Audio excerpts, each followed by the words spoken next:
پھر اعلیٰ حضرت فرماتے ہیں اپنے بڑوں کی عزت کرنے سے نا آپ بڑے بنیں گے، چھوٹے نہیں ہوں گے۔ بڑوں کا احترام کریں، آپ بڑوں کا اکرام کریں، آپ بڑوں کے ساتھ اچھے طریقے سے پیش آئیں۔ آپ فرماتے ہیں میرے رسول پاک کہتے ہیں نبی پاک صلی اللہ علیہ وسلم کے چچا کے بیٹے عبداللہ ابن عباس، حضور کے چچا کے بیٹے، اتنا بڑا خاندان تو نہیں نا ہو سکتا جتنا میرے نبی پاک کا خاندان بڑا ہے۔ حضور نے دعا دی حضرت عبداللہ ابن عباس کو، لیکن وہ شاگرد تھے حضرت زید بن ثابت کے، ان سے حدیثیں سنتے تھے۔ تو پتہ ہے اتنے بڑے خاندان کے ہونے کے باوجود حضرت زید بن ثابت استاد تھے۔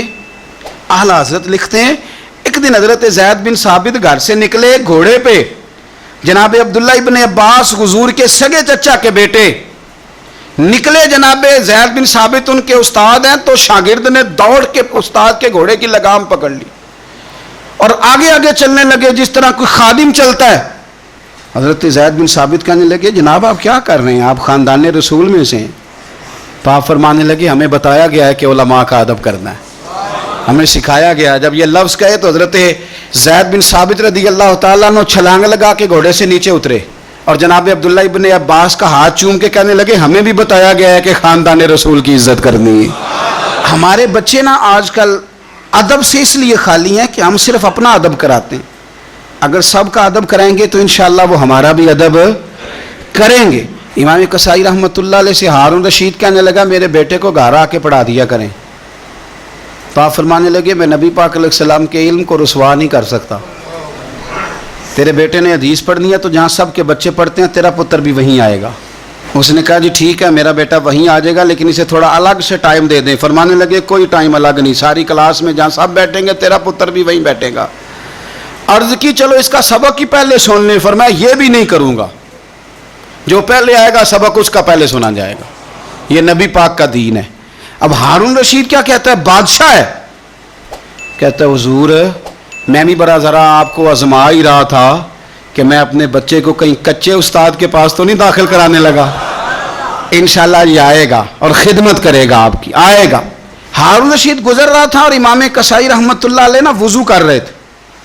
یہ اعلیٰ حضرت لکھتے ہیں ساری باتیں ساری انہی کی سنا رہا ہوں، انہی کے مطلب کی کہہ رہا ہوں، زبان میری ہے بات ان کی، انہی کی محفل سنوارتا ہوں، چراغ میرا ہے رات ان کی۔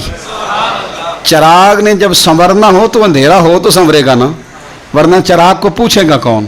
تو انہی کی محفل سنوارتا ہوں، چراغ میرا ہے پر رات، یعنی میرے چراغ کو چمکنے کا ماحول انہوں نے ہی عطا کیا۔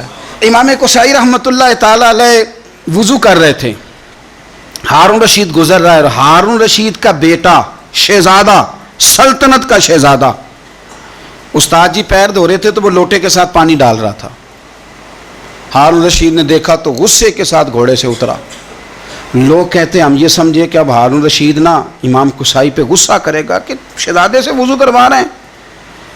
کسی نے امام کسائی کے کان میں کہا کہ ہارون رشید آ رہا ہے، فرمانے لگے آ رہا ہے تو آنے دو، میں کیا کروں، آ رہا ہے تو آنے دو، مجھے کوئی پرواہ نہیں ہے اس کی۔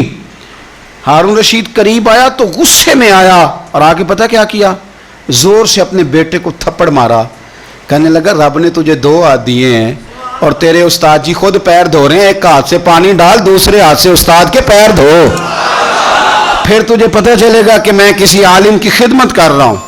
ہاں تمنا درد دل کی ہو تو کر خدمت فقیروں کی، نہیں ملتا یہ گوہر بادشاہوں کے خزینوں میں، تو یہ کیا کر رہا۔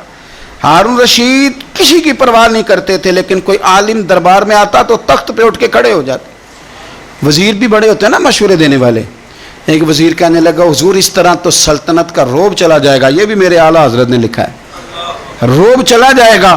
آپ آنے پر کھڑے ہو جاتے ہیں مولوی صاحب کے، تو آپ فرمانے لگے مولوی کی عزت نہیں کرتا، میں نبی پاک کے دین کے علم کی عزت کرتا ہوں، اور اگر حضور کے دین کی عالم کی عزت کرتے سلطنت کا روب جاتا ہے تو جانے دو، حضور کے دین کے عالم کی قدر تو ہوتی ہے نا۔